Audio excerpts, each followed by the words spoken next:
O consumo de alimentos ultraprocessados pode causar até 57 mil mortes no Brasil todos os anos.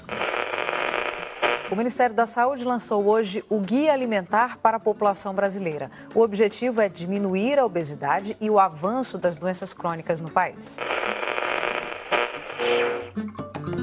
Olá, chegou o segundo episódio do podcast A Saúde é Coletiva, que está em segunda temporada. E hoje o assunto tem a ver com alimentação adequada e saudável. Vamos falar sobre os 10 anos do Guia Alimentar para a População Brasileira. Eu sou Beatriz Pasqualino e para discutir esse assunto, entrevistei a professora e pesquisadora Patrícia Jaime, que é abrasquiana e participou do processo de elaboração e implementação das diretrizes do guia pelo Ministério da Saúde. Acho que o Guia Alimentar brasileiro dá concretude numa mudança de paradigma sobre o que é alimentação saudável, né?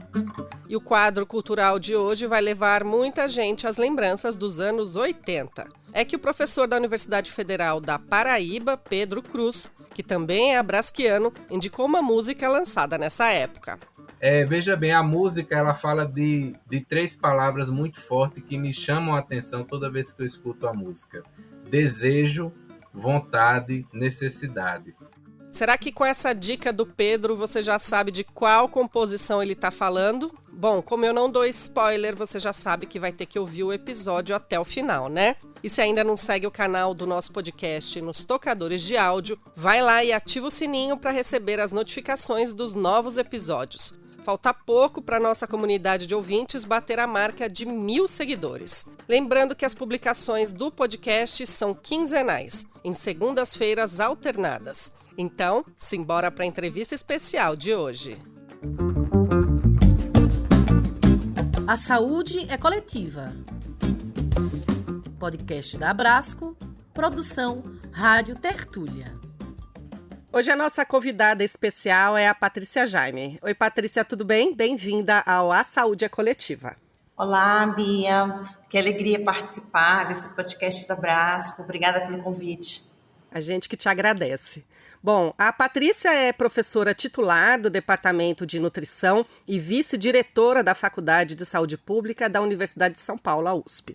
Além de membro do Conselho Deliberativo da Abrasco, ela é coordenadora científica do Núcleo de Pesquisas Epidemiológicas em Nutrição e Saúde, o NUPENS da USP. Bom, Patrícia, antes de começar, vou dar só um geral aqui sobre o Guia Alimentar, porque nem todo mundo está tão aprofundado nesse assunto, né? Então, a edição mais recente do Guia Alimentar para a População Brasileira, que está completando 10 anos agora, foi publicada em 2014, né? Em parceria justamente com o NUPENS e com o apoio da Organização Pan-Americana de Saúde, a OPAS Brasil. E a gente pode dizer que o documento tem como eixos 2 direitos básicos, né? A saúde e a alimentação. Então, tendo tudo isso alinhado, a gente pode começar a nossa entrevista, Patrícia. Você participou do lançamento do Guia Alimentar lá em 2014, né? Uma década depois, quais são os motivos que a gente tem a comemorar no que se refere aos impactos do Guia na alimentação, na saúde e na nutrição no Brasil?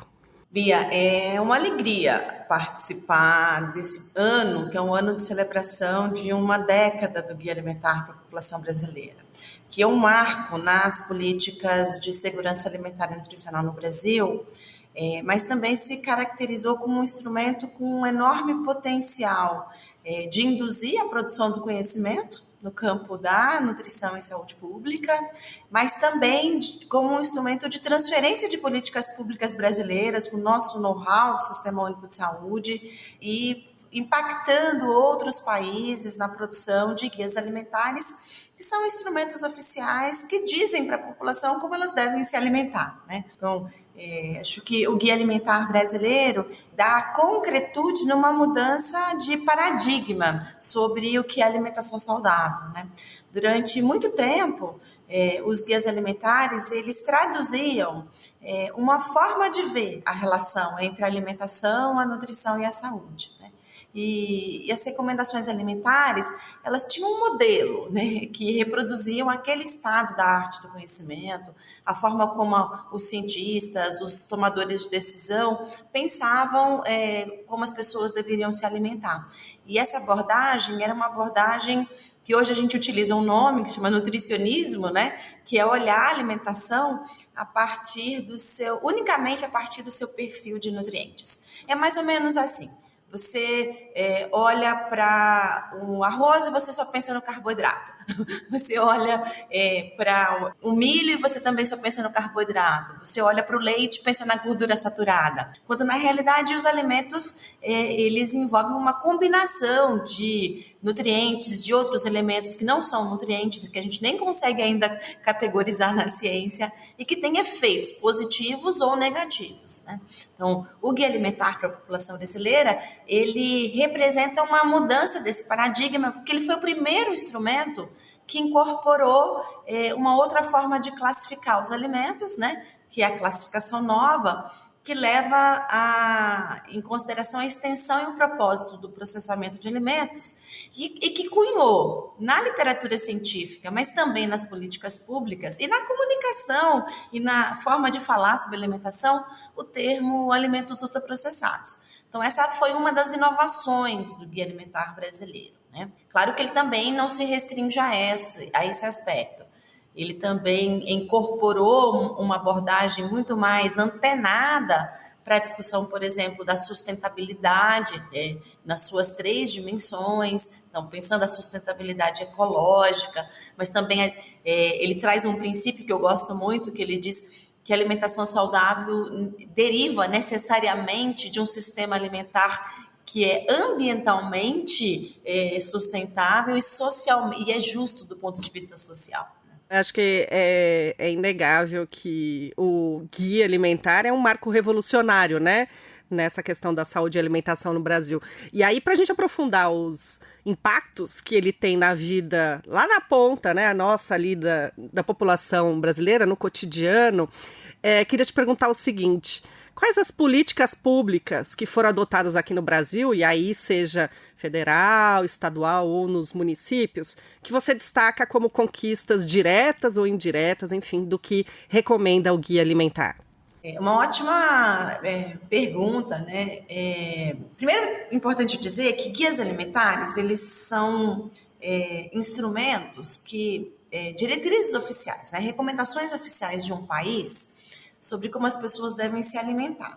Eles são induzidos, né, inclusive por agências das Nações Unidas, como a FAO, que é a Organização das Nações Unidas para a Agricultura e para a Alimentação, impulsionados pela Organização Mundial de Saúde também, tanto que o Guia Alimentar Brasileiro teve apoio em todo o seu processo de desenvolvimento da Organização Pan-Americana da Saúde, né, no escritório brasileiro, com essa finalidade de estruturar diretrizes oficiais sobre o que é alimentação saudável, né, considerando o contexto de cada país, mas também considerando a evidência científica e o estado da arte do conhecimento sobre essa relação, né, entre o que comemos, como está o nosso estado nutricional e as consequências em saúde, né. Mas além de estruturar essas diretrizes oficiais, ele é a base para o desenvolvimento de um conjunto de ações de educação em saúde, né? Que educação em saúde que é pensada diretamente para as pessoas, por isso que ele é chamado Guia Alimentar para a População Brasileira, e fizemos um esforço grande de que o texto, a linguagem do texto, não fosse uma linguagem excessivamente técnica, o que é muito comum em edições anteriores de outros guias alimentares. Então, teve uma intencionalidade na forma de fazer a translação desse conhecimento científico e técnico para recomendações claras para as pessoas, mas também pensando que ele pode ser a base para que outras pessoas traduzam esse conhecimento e se ancorem nesse documento para falar sobre alimentação.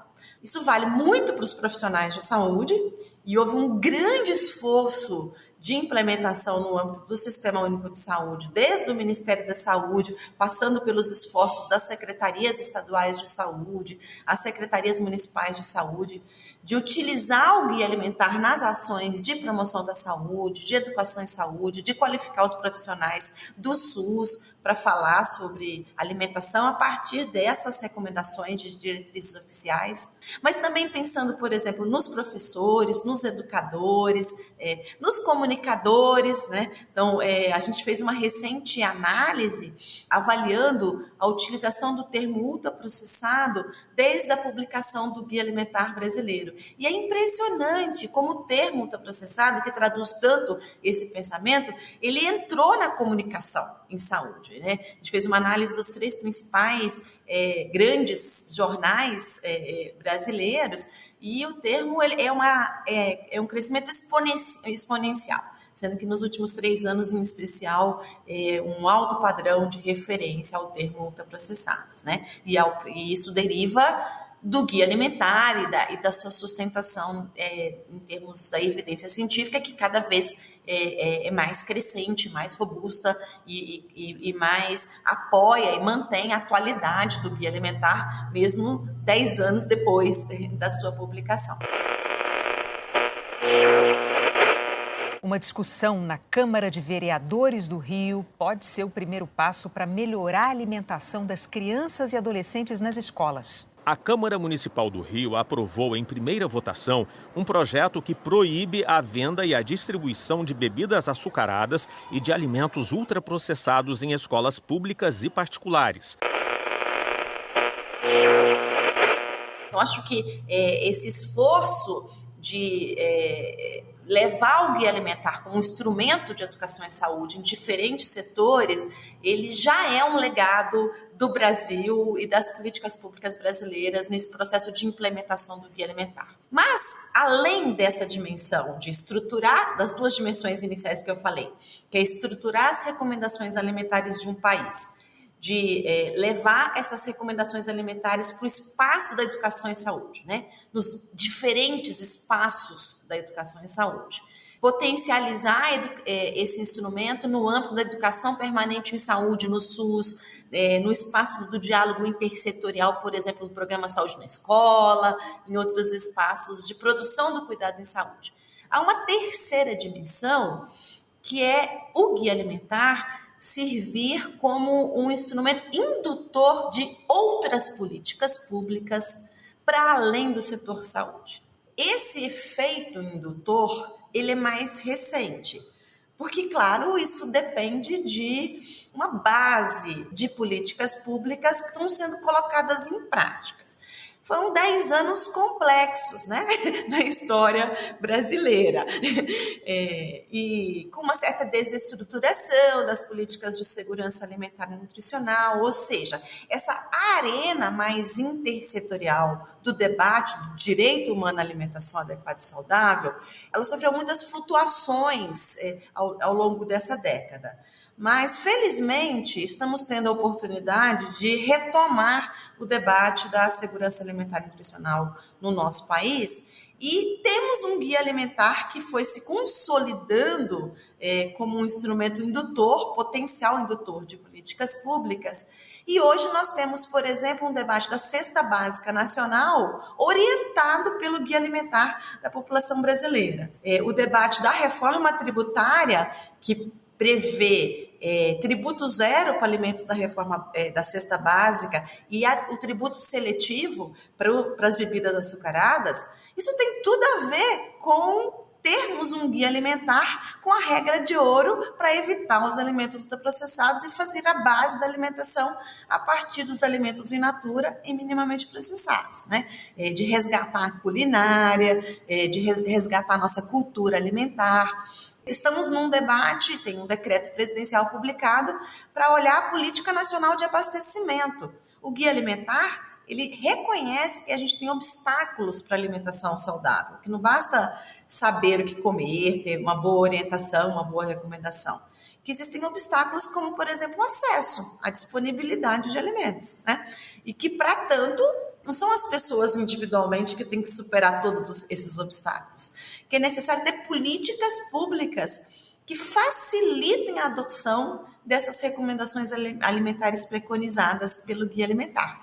Então, o meu balanço, Bia, nessa década, é que estamos num processo de implementação do Guia Alimentar, né? Guias alimentares, elas ocorrem a partir de um ciclo, que é o ciclo do desenvolvimento, mas depois tem uma etapa de implementação e a gente vai avaliando o impacto desse processo de implementação. Avalio que tem sido uma implementação muito bem sucedida, no sentido de induzir o guia como um instrumento de educação em saúde, e estou muito feliz com os esforços mais recentes e o reconhecimento do seu papel como indutor de outras políticas públicas para além do setor saúde. E você que está ouvindo o podcast, se não está acompanhando muito essa discussão da reforma tributária e a cesta básica, o imposto seletivo que a Patrícia mencionou, a gente fez um episódio sobre esse assunto, sobre como a reforma tributária afeta a questão da saúde, com a Inês Rugani, que é nutricionista, sanitarista. Então é só você ir no seu tocador de podcast e procurar o 4º episódio da primeira temporada.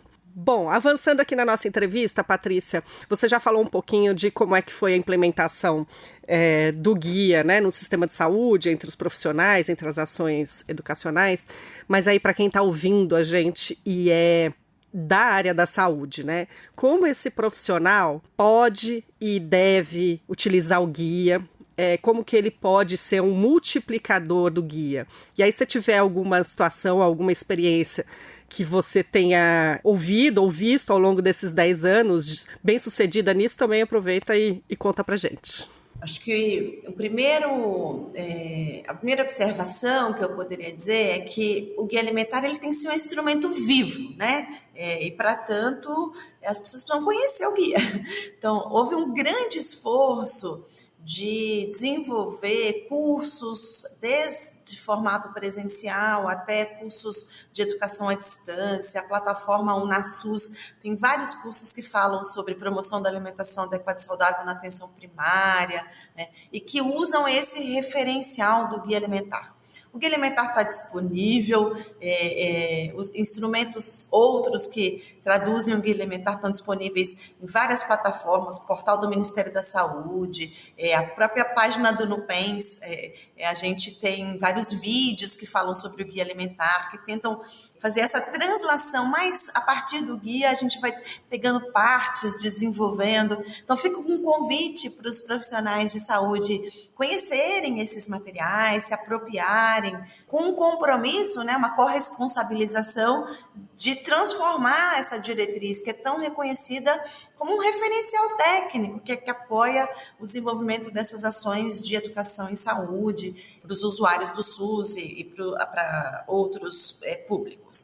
Mas, além disso, Bia, eu queria aproveitar e contar que o Nupens ele não participou só do processo de desenvolvimento do Guia Alimentar, apoiando o Ministério da Saúde, mas a gente segue desenvolvendo pesquisas científicas no campo da epidemiologia nutricional, que ancoram as recomendações do Guia Alimentar, né, mostram a evidência de padrões alimentares com menor ou maior adesão às recomendações alimentares em relação a desfechos de saúde, ao impacto ambiental, mas a gente também tem uma linha de pesquisa que é o desenvolvimento de tecnologias sociais e de cuidado, que é a partir do Guia Alimentar.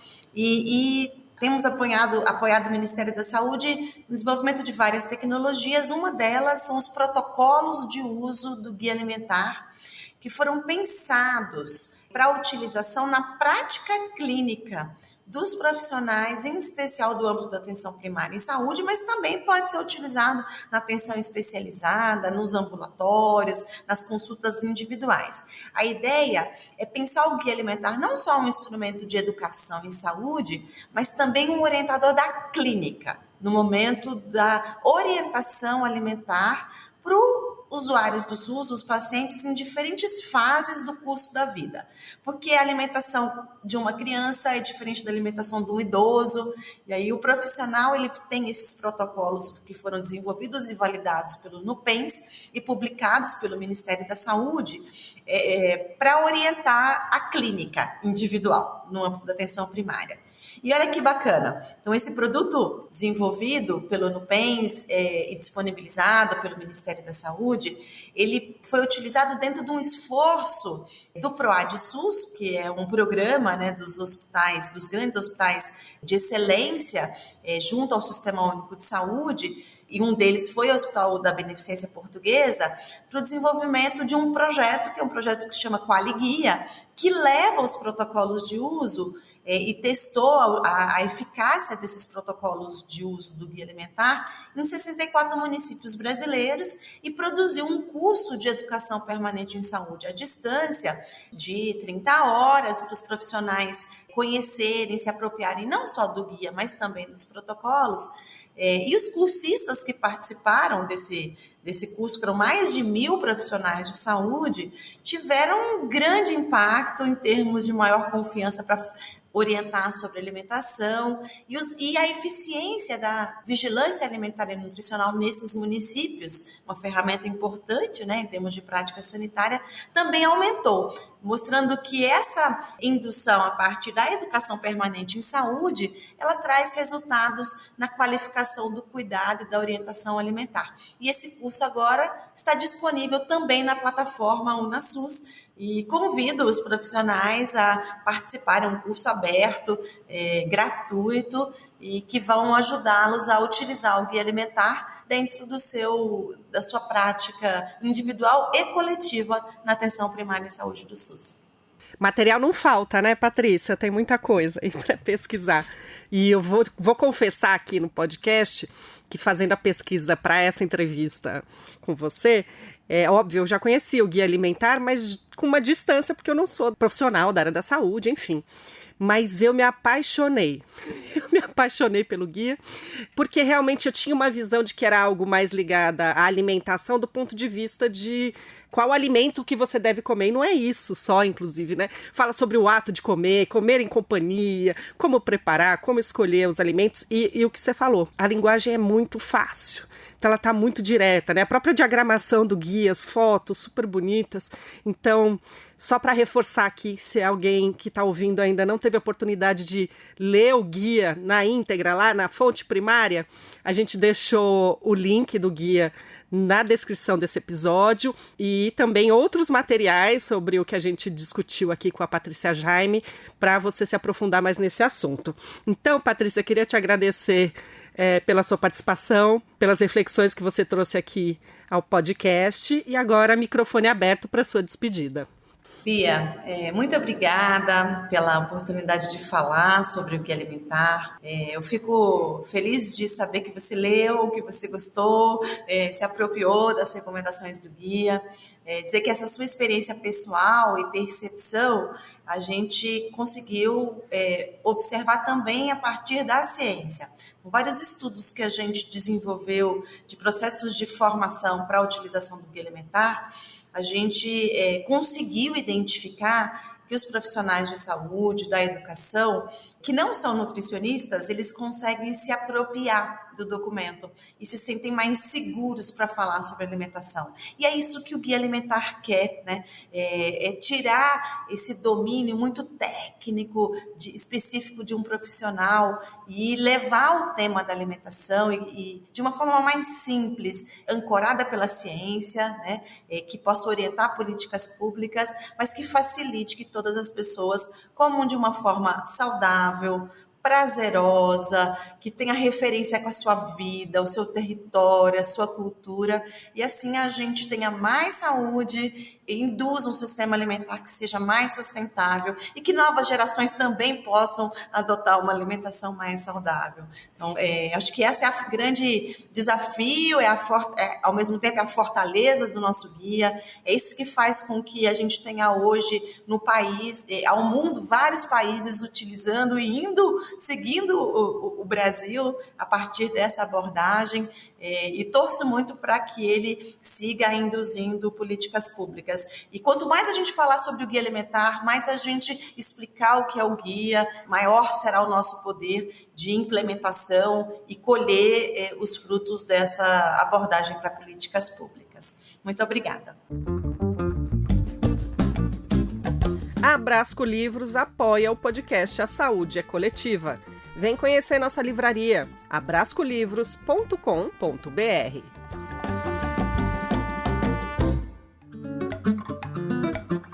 E chegou a hora de descobrir a indicação musical do Pedro Cruz, direto da capital paraibana.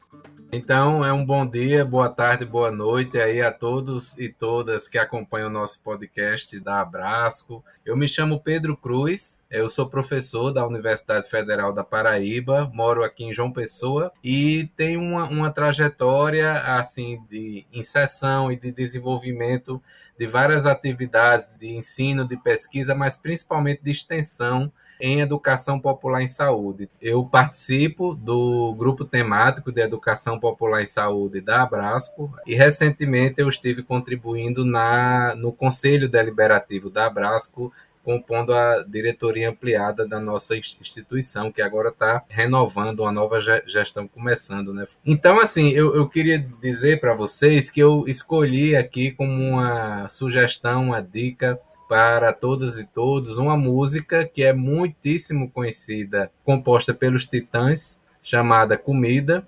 Ela foi composta por Marcelo Fromer, Sérgio Brito e Arnaldo Antunes, né, nos anos 80. Mas eu queria sugerir precisamente a versão que foi interpretada por Marisa Monte no primeiro disco lançado por ela, chamado MM, é o nome do álbum. Mas, particularmente, eu gostaria de sugerir uma versão ao vivo, onde a interpretação dela traz toda uma força que eu acho que traz um impacto reflexivo e emotivo, no sentido de como ela nos move, nos toca e mexe com a gente, que é diferente de todo o conjunto de sensações e de mobilizações que a interpretação de Arnaldo Antunes traz na versão original lançada pelos Titãs. E por que eu escolhi essa música? Aí eu vou falar um pouquinho do início da minha trajetória. É o seguinte, assim, eu aprendi a ser um profissional de saúde e aos poucos fui construindo a minha identidade enquanto saúde coletiva na comunidade. E a partir da minha convivência cotidiana com o território e, mais do que isso, com as pessoas, as mulheres e os homens que fazem esse território, eu fui um aprendiz muito grande dessas pessoas. E eu me apaixonei por ser profissional de saúde. Eu fui compreendendo que muitos problemas de saúde, se não a maioria deles, não dependia de uma ação estritamente técnica conduzida por mim como profissional de saúde, mas estava nas próprias mãos, muitas vezes, estava nos próprios recursos da comunidade ou na capacidade de luta e de mobilização da comunidade as saídas para os seus principais problemas. E aí isso foi me encantando de uma forma, mas o que foi me encantando muito mais foi me conectar com as vidas dessas pessoas e perceber que a saúde estava entrelaçada, emaranhada, com a vida na sua mais complexa e multifacetada plenitude. A saúde estava imbricada com a família, com as relações familiares, estava imbricada com o trabalho que as pessoas ali exerciam, com seus empregos. Então, veja bem, a música ela fala de 3 palavras muito fortes que me chamam a atenção toda vez que eu escuto a música: desejo, vontade, necessidade. Então, nós não podemos perder a compreensão de que quando nós estamos trabalhando com saúde, nós estamos trabalhando com pessoas, e o processo nosso de abordagem à saúde com essas pessoas precisa considerar os desejos, as necessidades e as vontades que as pessoas constroem ao longo da sua vida. Nós, como profissionais de saúde, devemos, no decurso do nosso trabalho, incluir essas dimensões no nosso fazer, que a música nos inspire a construir um agir em saúde coletiva que seja crítico, mas que seja participativo, sem perder de vista o território onde essas pessoas vêm e suas vocações e potencialidades todas.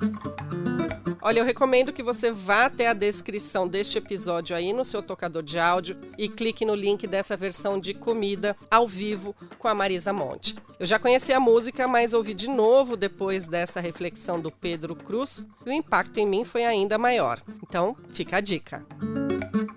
O A Saúde é Coletiva volta em 9 de setembro, uma segunda-feira, com o 3º episódio desta segunda temporada. E você já sabe, mas não custa lembrar que a produção deste podcast só é possível com o seu apoio. Fortaleça a saúde coletiva e se associe à Abrasco pelo site abrasco.org.br. Além disso, você garante vários benefícios se for associado, incluindo descontos exclusivos em todos os congressos da Abrasco. As informações e valores estão no nosso site.